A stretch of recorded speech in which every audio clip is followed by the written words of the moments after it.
Ito na guys ang dahilan kaya pala palya-palya yung motor ko. Sunog na yung wire. Ayan o. Yan ang dahilan kaya ginajumper yung fuse eh. Pumutok kasi yung fuse ko nung nakaraan, tapos yan kaya pala siguro yung pumutok dahil nagsushorted na dito. Yan o, balat na lahat eh. Yan, kaya pala palyado. Tapos ayaw na talaga hanggang bumigay yung starter ko.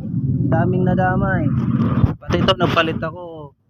Yan, dahil ito naman kasi tuloy-tuloy na yung gas, hindi na gumagana yung check valve, kaya nagpalit din ako dyan. Akala ko na over ano siya, tawag to,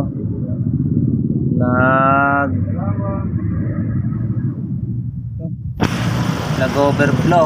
Yung pala hindi nag-overflow. Ay siya. Sige, lagyan natin ng yan. Sa ngayon, temporary pagaganahin natin to. Doon na natin to sa bahay. Iayos talaga ng electrical nito. Although yan o, yan na pakatap ng ano.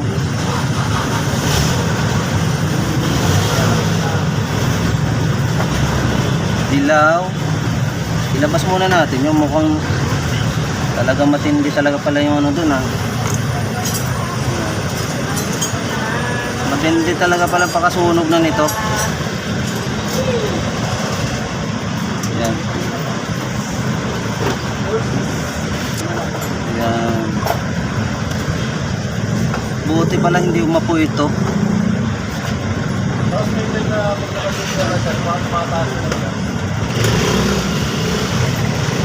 Yan.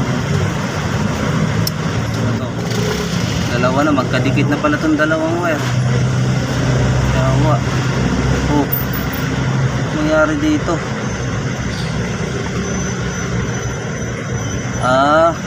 Nagdikit lang pala. Akala ko magkasama na yung dalawang wire ba. Yawa. Yun o.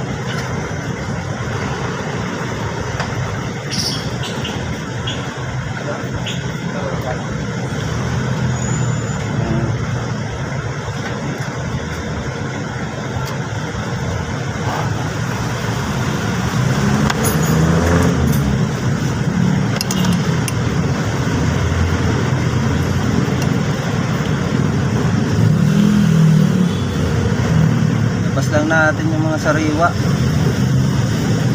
Yan. Kaya po. Yan o. Wala.